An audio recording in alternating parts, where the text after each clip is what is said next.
Do you know that late-night stores have real rules, not found in the official manual? No. Then you're lucky. But once you hear this story, you'll know the truth. And once you know it, you can never forget it. Every time you go shopping late at night, you'll remember the meaning behind the smiles of those uniformed clerks. The store's name was Shy's Nighttime Convenience and Grocery. I later learned that Shy's came from the manager's name, Shy. And even later, I learned that Shy came from the Japanese kanji for death. My name is Michael Davis. 2 months ago, I worked at Shy's Nighttime Convenience and Grocery. It was only for 4 weeks, but in those 4 weeks, I lost everything in my life. Even now, every night at 2:47 a.m., a figure appears below my daughter Dani's and my apartment window, dressed in a uniform with a creepy smile, holding a blood-stained receipt. The story goes back 2 months.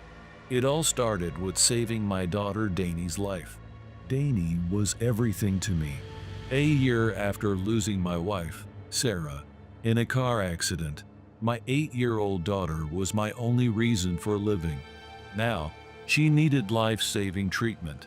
Treatment cost $5,000. My savings, almost zero. The insurance company and the bank had abandoned us. A minimum wage day job wasn't enough. Dani's time was running out. The doctor's words, emphasizing urgency, pushed me to the brink. I was desperate, but I couldn't give up. So I started looking for a night job. Work at the factory by day and somewhere else at night. I had to cut down on sleep to earn the money to save my daughter. My friend Kathy offered to look after my daughter. She was an angel, but even she didn't know about the place I was about to work. Finding a night job in a small town was difficult. All the 24-hour chain stores were already fully staffed. Then I discovered a strange store. The store sign was faded, and the dot on the I in Shy's was unnaturally long, like a drop of blood. Shy's Nighttime Convenience and Grocery. It was a small grocery store about a mile from my home, but the operating hours were abnormal. Open 8 p.m., close 4 a.m. During the day, the shutters were completely closed. I had questions, but no other options. It was a night shift, and it fit my schedule. That was enough. The exterior of the store was old, and the sign was faded, and there was a strange "help wanted but not always needed" sign. As I got closer, I saw small characters etched below the store name, Shy's. They looked like Japanese. I later found out it was the kanji for death. That evening, after my day shift, I headed to the store. Just after 8 p.m., the moment I stepped inside, I felt something was off. It was much larger than it appeared from the outside. Rows of shelves stretched out, stocked with everything from daily necessities to clothing. It was as if the inside was bigger than the outside. There were customers too. Among the people shopping late at night were types of individuals who don't usually appear during the day. One man stared at me, his gaze filled with murderous intent. An eerie silence surrounded the clerks. No one was talking around the cash registers. As I looked for the manager's office, a large man approached me. He wore a blue apron, and his name tag read, "Store Manager Benny." There was something missing from his smile. It was a forced expression, as if smiling was a physical pain. When I asked about the job opening, Benny's smile vanished for a moment. He pulled a walkie-talkie from his pocket. The reply was that they were not currently hiring, but static-filled voices came from the walkie-talkie. I heard fragmented words: rob, problem, bagger got bagged. Benny's expression changed. After uttering a whispered warning into the walkie-talkie, he turned back to me, and the forced smile reappeared. Congratulations! This spot just opened up. Can you start tonight? After he explained that the paperwork would be handled later, when I heard about the salary and benefits, I couldn't believe my ears. Baggers get $45 an hour. $45 an hour for a grocery bagger? It was more than double my day job's wage. Benny sensed my surprise and raised a hand, explaining that they valued diligence and honesty. He then let out an unnatural laugh, adding that a little discretion was also necessary. However, a confidentiality agreement needed to be signed. Medical and dental insurance were fully covered, but there was no life insurance. When I asked why, he gave another unnatural smile and said it was because there were always problems. Red flags were blaring in my head, but thinking of Danny's medical bills, I had no choice but to ignore the warning sounds. I told him I'd take it. Benny called for a new hire apron and name tag to be brought and shouted to the back to begin basic bagger training. A grim-faced old man emerged from the back room. He carried an apron and walked strangely. I tried to introduce myself with a smile, but the man, called Ed, didn't respond. He looked me up and down and snorted dismissively. When asked if I knew about bagging, I said I knew the general methods. Ed was unpleasantly silent for a long time. Then, with a dry cough, he let out an unpleasant laugh. It's different here. Completely different. Come on. I'll show you how it's done. And the other rules too. Listen carefully. I won't explain twice. As we walked towards the back room, a tense voice came from his walkie-talkie. Code black, repeat, code black. Ed's face grew even more sullen. Damn it. They're here already. He muttered incomprehensible curses as he walked, leaving me at the entrance to the back room. What was code black? As I was about to go look for an answer, a hand was placed on my shoulder. I turned around to see a woman standing there, her name tag reading Assistant Manager Molly. She had a more natural smile than the others and offered to help with training and orientation. Walking down the back corridor, I observed my surroundings. There were several freezer-like doors lined up. Near the freezers, other inventory items were piled up. Chemicals, metalworking tools, various hardware, and wooden crates printed with firearm manufacturers' names. Was this really a grocery store? In addition to the abnormal inventory, the entire warehouse was unorganized. We arrived at an office with oppressively bright blue walls. It was the color of a kindergarten classroom, reminding me of Dani when she was in kindergarten. Black characters were drawn on the bright blue walls of the office. They looked like kanji, like calligraphy. It was Japanese again. Molly instructed me to sit and began searching for something in a filing cabinet. Suddenly, a high-pitched scream came from outside. I was startled, but Molly didn't react, continuing her search. Did she not hear it? Molly placed a large binder on the desk with a thud and asked me to fill out some paperwork before training. The papers she handed me were a confidentiality agreement. The details seemed strange when I read them, but she said general employment documents like tax forms, payroll, or health insurance weren't needed. Perhaps it was cash payment. That was fine with me, as I could save faster without tax deductions. I quickly signed the contract without thinking too deeply about its contents. Molly reviewed the papers, then explained about the employee handbook. She said there was only one copy, so I should read it quickly, and that they needed help immediately since Ed was no longer available. When she said, "no longer available," she frowned, checked her watch, and adjusted the dial on her walkie-talkie. She explained the importance of being a bagger and being one of the last employees customers interacted with the caveat, except under certain circumstances. I thought I heard a muffled sound from somewhere else. Molly began explaining the basic rules. Bag customers' items to their satisfaction. The first thing you should ask them is what kind of bag they prefer. Their wishes are absolute. Do not question or discuss customers' purchases. No matter how curious you are or how talkative they are, absolutely no questions. I quickly said I understood. Next, she explained the rule about not helping with loading items into vehicles. Even if a customer requests it, under no circumstances should you help or leave the building with them. This was policy, and customers knew it. If requests continued or you felt threatened, you were instructed to press the yellow button. Security would escort problematic customers to I-4 for processing and detention. I was about to ask about detention, but she moved on to the next rule. The most important rule. Sometimes there are special bag requests.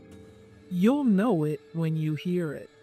If requested, press the black button at the end of the register and execute Code Black protocol. These customers are usually our highest value customers, often Mr. Shy's personal customers. Code Black again. What was a special bag request? Ignoring the look of unease spreading across my face, she continued. She explained that mobile phones, smartwatches, and other recording devices were prohibited during working hours. The store closed promptly at 4 a.m., and access to the basement and inventory storage was forbidden. I had several questions, but she cut me off mid-sentence, saying she thought I was a quick learner, and strongly grabbed my shoulder, pulling me to go see the register and bagging station. I was led to register number 3. Molly asked a young man with dirty blonde hair and a very unpleasantly grim expression to train the new bagger, adding that she wanted to avoid a situation like Rob's. She went back to the back room without a word. I was left alone with the man named Lee. When I tried to introduce myself, he cut me off coldly. I don't ask names. Just in case, I don't want to get attached. I liked Rob. He was a friend. But now it's not good to talk about that. Just do your job, follow the rules, and you'll be fine. I wasn't sure how to react to his blunt introduction, but he seemed kinder than Ed, so I walked to the bagging station, gave a mock salute, and tried to smile. It was going to be a long night. My first night shift was on a humid Tuesday in September. The employee entrance for Shy's nighttime convenience and grocery is at the back of the store. The front glass doors are locked at 8 p.m., and after that, entry and exit are only through the back door. That evening, I was staring at my daughter Danny's medical bill. The remaining balance for the surgery was $87,000. During the interview, Manager Shy had only told me not to ask questions and to follow the rules. His eyes at the time seemed to be sizing me up. The heavy iron door at the back entrance bore several old scratches. They looked like desperate claw marks from the inside. Lee handed me a time card and said, Survive the first week. Don't think about anything until you learn the rules. Just obey. Lee was a thin man in his early 40s who had worked at the store for 3 years. On his left ring finger, the clear imprint of a wedding ring remained. His uniform didn't fit his physique. It was clearly several sizes too large, as if he had been a much more robust person before. When I asked about his wife, Lee's voice was cold. Don't ask. Don't talk about this job to your family. Never. He stared at an old photo on the wall. The photo showed a smiling woman and a much healthier looking Lee. In the corner of the photo, in small letters, it said Rose 1989 to 2023. While changing into my uniform, I observed the back of the store. The back room was piled high with goods not found in ordinary convenience stores. Industrial strength detergents, large garden shovels, and 12 large meat coolers. A faint reddish-black liquid dripped from one of the coolers. I tried to get closer to check, but Lee grabbed my hand. Don't touch it. Never touch it. Don't look inside. The cooler lids had handwritten labels on them. RM 9/15, TJ 8/20 seconds, ML 7/30. Dates and initials were marked. Further back on the shelves, medical supplies were neatly arranged. Surgical scalpels, sutures, anesthetics. And on the wall were old newspaper clippings. Local man missing. College student vanishes mysteriously. Family seeks clues. All articles from the past 6 months. When I asked what those were for, Lee repeated, Don't ask. Don't look. Don't think. Just serve the customers. At 10 p.m., I stood at the register of Shy's nighttime convenience and grocery for the first time. Upon closer inspection, there were also unnatural elements inside the store. There was an unusually high number of surveillance cameras installed to ensure no blind spots. One of them was directed at the wall behind the register. It was for monitoring employees. Walking between the shelves, I noticed old stains on the floor, deep stains that even cleaning supplies couldn't completely remove. Lee noticed my gaze and said, It's from the previous new hire.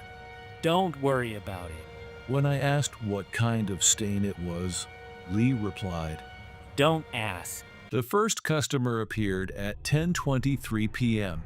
A woman in her 50s. Her shopping basket contained 3 bottles of bleach, 5 sets of rubber gloves, and children's bandages. Cute bandages with heart patterns. Before entering the store, the woman had sat in her car in the parking lot for almost 10 minutes. I observed her through the window. She seemed to be talking on the phone, but her mouth movements were unnatural, as if there was no one on the other end of the line. The woman's clothes were clean, but there was a small blood stain on her sleeve cuff. A fresh blood stain. When she entered the store, she went straight to the cleaning supplies aisle. She nodded with satisfaction, especially when she found labels with blood removal effect. When I asked about bags, as per the rules, the woman requested paper bags. Her voice was hoarse, like an instrument that hadn't been used in a long time. As I scanned her items, the woman suddenly said, For my grandchild. I stopped. Judging by her purchases, it didn't look like they were for a grandchild. I remembered Rule 2 and replied that I couldn't ask questions about customers' purchases. The woman smiled. Her smile was as if I had given the correct answer. The woman took her items and headed to the parking lot. I watched her go through the window. She opened her car's trunk and pulled out a large blue tarp from inside. Something already seemed to be wrapped in the tarp. Something human-shaped. After the car drove away, a small puddle of blood remained in the parking lot. At 11:15 p.m., the second customer, a man who looked like a college student, his shopping basket contained rope, duct tape, and a large quantity of painkillers. Before entering the store, the man was arguing with someone on his cell phone. I heard him say, "No more time. I'll take care of it tonight." And no evidence left behind. In the back seat of his car, college ID cards were scattered. IDs of multiple students. All of them were female students. The man requested plastic bags. His eyes were bloodshot, as if he hadn't slept for days. As I scanned the items, my hands trembled slightly. When the man suddenly asked if I could help him carry the items to his car, I instinctively remembered Rule 3 and replied that we do not assist customers with carrying items to their vehicles. The man's expression changed. For a moment, something dangerous flashed across his face. The man smiled again. That's the correct answer, isn't it? Before leaving the store, the man turned back and said, You're a good employee. You might last a long time, His car's license plate was intentionally obscured with mud. After the car left, I checked a local news app. There was an article titled, "3 Female Students Missing Around University Campus." The female students in the photos were the owners of the IDs scattered in the back seat. At 12:30 a.m., the third customer. By this time, I was already starting to get used to the strangeness of the store. Interspersed among the common convenience store items on the shelves were inexplicable goods. Acidic detergents labeled "special use," large animal anesthetics, and in the freezer, meat packages labeled "special order." Looking closely at the special order meat packages, all weights were listed as 70-80 kilograms, and the parts were written as upper arm, thigh, and torso. It was as if they were referring to human weight and body parts. In the corner of the freezer, there was a special section with a tag that read, "Processed September." Inside were 12 sealed packs, each bearing the same initials as the cooler boxes in the back room. The third customer was an old man. His basket contained surgical scalpels, a large amount of bandages, and 1 liter of milk. The old man looked to be in his 80s, but his gait was youthful, as if he was abnormally healthy for his age. His hands were covered in fine scars, as if he had handled sharp objects for many years. He walked around the store, checking the arrangement of the shelves. He stopped in front of the freezer and looked at the processed section with satisfaction. When I asked about bags, the old man replied. His voice sounded like it came from the depths of the earth. As I scanned the items, the old man suddenly grabbed my wrist. "You're new, aren't you? The old man's hand was as cold as ice. I hope you last. The previous new hire." The old man stopped talking, and then he smiled. "Be careful, especially with the kind customers." The old man continued. "There are 3 stages for those who work in this store. First, you feel fear. Then you get used to it. And finally, you become part of them." He picked up a surgical scalpel and lightly swung it. The blade reflected the fluorescent light, gleaming sharply. "This scalpel has been my friend for over 50 years. We've been through many surgeries together." The old man looked at the milk and said, "Milk is best for washing away the taste of blood. Did you know that?" At 1:47 a.m., she appeared. Marge was a woman in her 60s, her gray hair neatly tied, and she was cleanly dressed. At first glance, she looked like an ordinary neighborhood grandmother. Unlike other customers, Marge didn't linger in the parking lot for a long time before entering the store. However, her car was unusually clean, especially the trunk and bumper, which were abnormally spotless. When she entered the store, she first stared intently at my face, as if she was trying to read my character and weaknesses. "Good evening, dear. You're new, aren't you?" Marge's shopping basket contained ordinary groceries: bread, milk, eggs, and cat food. "You look tired. Night shifts must be tough, huh?" Indeed, what I had seen in the past few hours had drained me mentally. "You're working for your family. That's admirable. I'm sure there's a reason, isn't there?" I hesitated. Lee had told me not to talk about my family. However, Marge's kind demeanor made me let my guard down. When I replied it was for my daughter's medical bills, Marge's eyes glinted for a moment, like a predator who had found my weakness. When I asked about bags, Marge requested paper bags. She said her cat disliked plastic. I began scanning the items. Unlike other customers, Marge seemed to be seeking normal conversation. She asked in detail about my family, my daughter's age, her illness, even the cost of the surgery. I forgot my caution and answered everything honestly. When she heard the amount, $87,000, Marge nodded. That's certainly a large sum, but you might not have to worry about money. If you work at this store, you won't have to worry about money. However, you'll have to accept some conditions.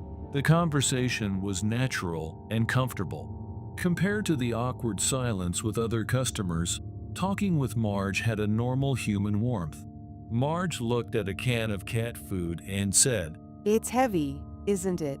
Could you carry it to my car? My hands stopped. Rule 3. When I started explaining the rules, Marge looked troubled. Oh, there's such a rule, but my back is bad. Marge's expression seemed genuinely troubled. She was clearly different from the other customers. She was a normal human being. Just a little bit. My car is right there. You need money, don't you? For your daughter's surgery. Marge pulled a thick wad of cash from her wallet. This is an advance. Just for carrying the bags to my car, $5,000. My hands trembled. $5,000 was a substantial amount that could significantly cover part of Danny's surgery costs. However, I remembered Lee's warning and the old man's words. I hesitated, but ultimately replied that rules were rules. Marge's expression changed for a moment. Just for an instant, something else flashed across her face, as if a mask had slipped. Yes, rules are important, aren't they? Especially in this store. Before leaving the store, Marge turned back and said, But someday, you'll want to break the rules. When that happens, remember me. She handed me a business card. The card read, Marge Wilson, Problem-Solving Specialist. If you're ever in trouble, feel free to contact me. I'm available even at night. After Marge left, I flipped the business card over. On the back, handwritten, it said, If you want to meet Rob. After 2 a.m., the flow of customers stopped. I looked around the store. Under the bright fluorescent lights, the shelves were neatly arranged. But looking closely, I noticed again the abundance of unusual items. Lee suddenly spoke from behind me. I jumped. You'll get used to it. The merchandise, the customers, and this store's purpose. When I asked about the store's purpose, Lee stared at me for a long time. It's better not to know, at least for now. When I asked about the previous new hire, Lee's expression darkened. You mean Rob? He was the new hire before you. He worked your shift until 3 weeks ago. Lee continued. Rob was a kind guy. He liked to help customers, especially those who looked like they were in trouble. One night, an old woman came. She had heavy bags and asked him to carry them to her car. My blood ran cold. When I asked if it was Marge, Lee looked surprised. When I said I'd met her tonight, Lee asked what she'd requested. When I replied that she'd asked me to carry bags to her car, but I refused, Lee looked relieved. Good. Rob didn't refuse. The next day, Rob disappeared. His family, his friends, no one knows where he went, as if he never existed in the first place. I trembled. When I asked who Marge was, Lee replied, I don't know, but she comes every week. She always asks new hires the same thing, and those who don't refuse never come back. At 3:30 a.m., an eerie silence permeated the store. When I asked why the hourly wage was $45, Lee replied, Hazard pay. This job isn't a normal job. Lee pointed to the back of the store. When asked if I had seen the back room, and I said yes, Lee explained. The items back there aren't for regular customers. They're for special customers. People like the ones you met tonight. They're not normal humans. I started to understand. This store, disguised as a normal convenience store, was a place for something else entirely. When I asked why he kept working, Lee gave a sad smile. You can't quit. Once you start this job, you can't quit. Read the contract again. The clause is written in small print. I felt a chill. When I said I needed money for Danny's medical bills, Lee said, Everyone has a reason. I started for my wife's medical bills too. Now, my wife is gone, but I'm still here. 3:58 a.m. The yellow button glowed. Customers coming. The last customer is always special. The store door opened. Entering was a shadow over 2 meters tall. A shadow over 2 meters tall stood in the store. It had a human form, but it was clearly not human. It made no sound. It didn't breathe. It simply existed. The air around the shadow warped. It shimmered like a heat haze, but no temperature was felt. Instead, an indescribable pressure filled the store. Canned goods on the shelves began to vibrate minutely, one by one. Danny, run! But my daughter was frozen. Staring at the giant shadow, she was paralyzed as if in a trance. Danny's face was pale, her pupils abnormally dilated. I tried to take a step towards my daughter, but my legs felt heavy as lead. At that moment, what appeared to be the shadow's face slowly turned towards me. There was no face, only a deep void. Lee grabbed my shoulder. His hand was icy cold and trembling. Michael, press the black button. Now, forget the rules. If you want to save that child, press it. I looked at Lee's face. His eyes held deep regret and pain. They were the eyes of a person who had faced a similar choice in the past and failed. No time. Explanations later. Just think about saving your daughter now. With trembling hands, I reached for the black button under the counter. The button was unnaturally cold, as if I was touching ice, and on its surface, I noticed fine characters I hadn't seen before. They looked like Latin, but I couldn't read them. The moment I touched it, all the lights in the store went out. However, it wasn't complete darkness. Only where the shadow existed was filled with a deeper darkness. In the darkness, a mechanical sound echoed, a heavy metallic sound, as if something was starting to move. It wasn't just a mechanical sound. The sound had intent, a purpose. Code black activated. From nowhere, an inorganic voice resonated. It wasn't from the store's PA system. It was as if space itself was speaking. The voice was not made by human vocal cords. Multiple voices overlapped, neither male nor female, of unknown age. Danny's form was faintly visible in the darkness. She was still frozen, but her expression had changed. The terror had subsided, replaced by confusion.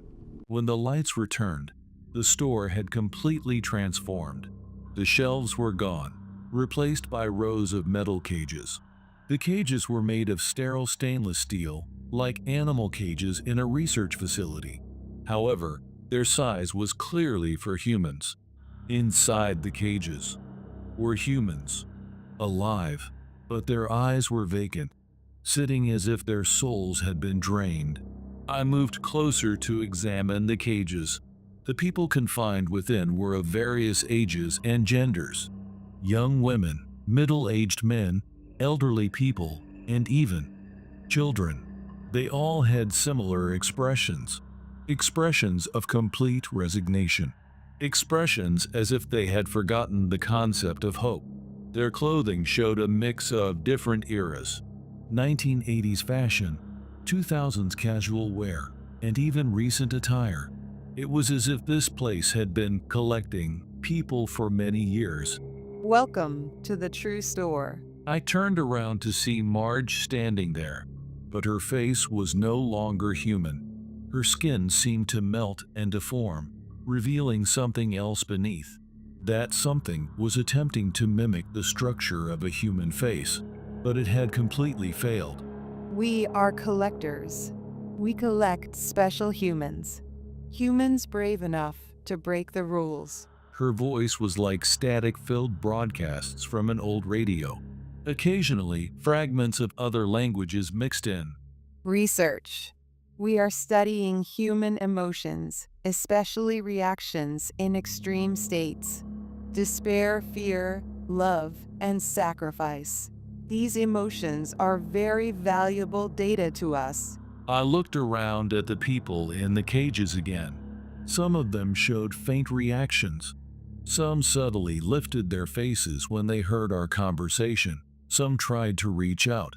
There were still those who hadn't completely given up. Marge snapped her fingers, and one cage from the back moved forward. He became a wonderful specimen.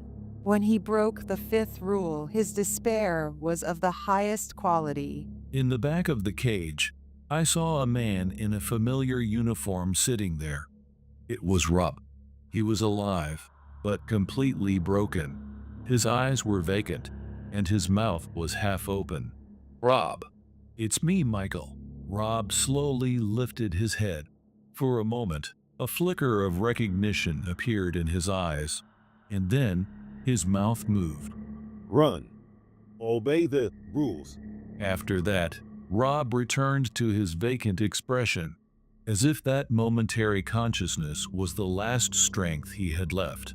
Your daughter will also make excellent material. The despair of young minds is especially pure. You won't lay a finger on Danny, Marge laughed. Her laughter was an unpleasant sound, like nails scraping a chalkboard. But it's too late. The moment you pressed the black button, the contract was complete. You willingly agreed to offer your daughter. At that moment, I noticed something on the wall. It looked like a contract, but the text was moving. As if alive, the words were constantly being rewritten, and at the very bottom, my name appeared, in red letters, as if written in blood. No, Lee stepped forward. there's still a way. I was surprised by Lee's expression. A determination I had never seen before was etched on his face, and behind that determination, I could see deep sorrow. Lee pulled an old photo from his chest pocket. It showed a happy family, a young Lee, a beautiful woman, and a small boy. This was my family. 10 years ago, I faced the same choice as you. Save my son or obey the rules. I was here, but I chose the rules. I couldn't save my son. At that moment, a faint voice came from inside a cage. I turned around and saw a small boy staring at Lee in one of the cages. The boy looked just like the child in the photo, but 10 years had stolen the light from his eyes. Tommy, Daddy's here for you. The boy showed no reaction to Lee. He just stared with vacant eyes.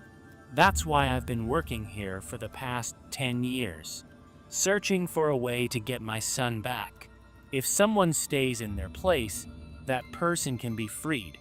But those who stay in their place will work here forever, as their kin. Marge interrupted. How touching.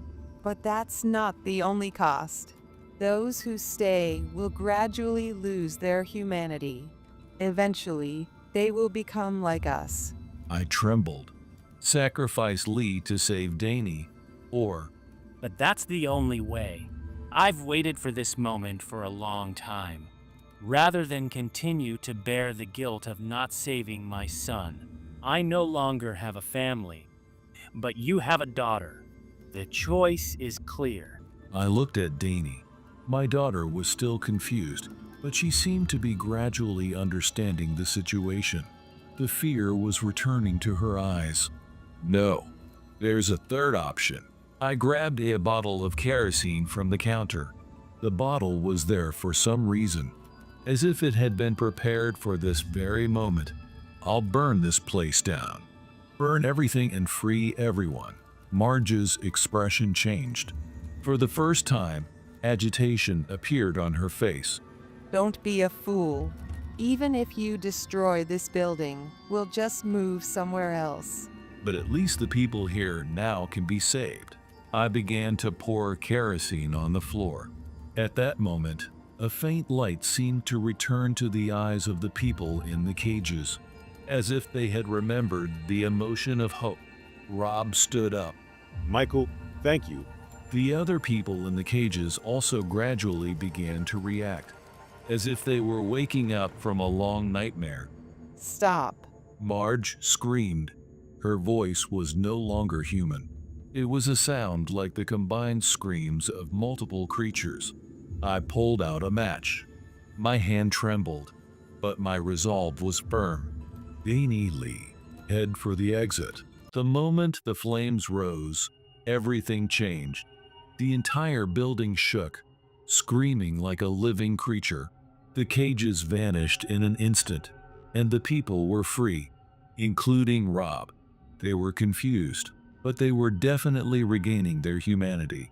Marge and the giant shadow were enveloped by the flames and disappeared, but they weren't completely destroyed.